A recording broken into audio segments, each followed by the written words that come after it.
जो गुरु कृपा हुई, जो हरि की कृपा हुई, जो गोविंद की कृपा हुई धुंधकारी के ऊपर, अंतिम समय में जिसको श्रीमद् भागवत मिल गई, कहते हैं कि जीवित व्यक्ति का कल्याण तो भागवत करती ही है, मरने के बाद जो प्रेत बन जाए उसके निमित्त भी भागवत हो जाए तो प्रेत आत्मा भी तर जाती है। ऐसी भागवत की महिमा है। तो धुंधकारी का उद्धार हुआ और विमान में बैठकर प्रभु के शरण में जा रहे हैं। धुंधकारी सूत जी महाराज निवेदन कर रहे हैं शौनकादि महात्माओं को, ऋषियों आप ध्यान देकर सुनो।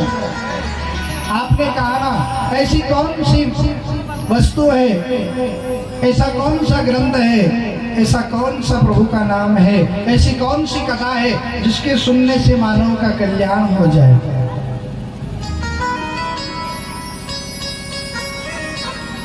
सूत जी कहने लगे, संतों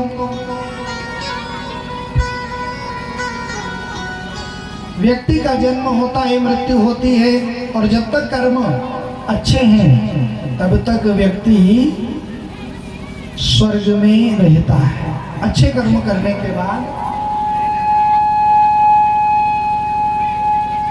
बोलो बांके बिहारी लाल की।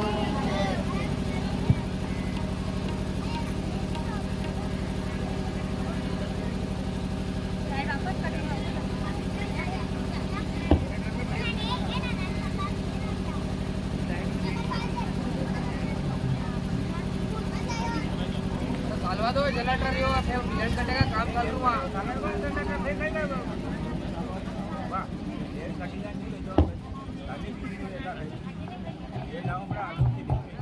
हरि ओम श्री राधे।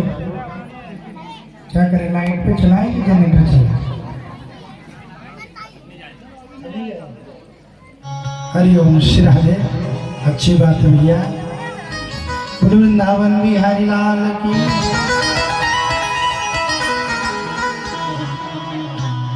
तो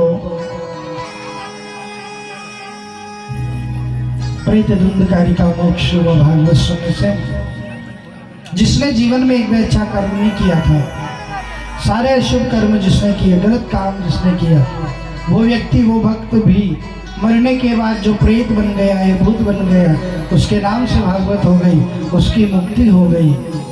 तो कथा कह रही है कि जो मरने के बाद भूत बन जाए वो तर जाए तो अपन जीवित हैं, और जीवित ही भगवान का नाम ले ले तो मुक्ति निश्चित है, कल्याण निश्चित है।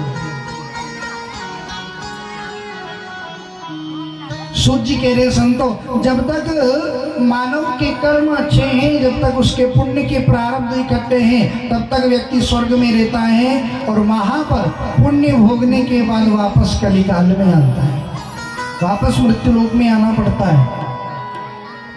और मृत्यु लोक में आने के बाद फिर जाना पड़ता है, यानी कि पुनरपि जन्मम पुनरपि मरणम पुनरपि जननी जठरे शयनम।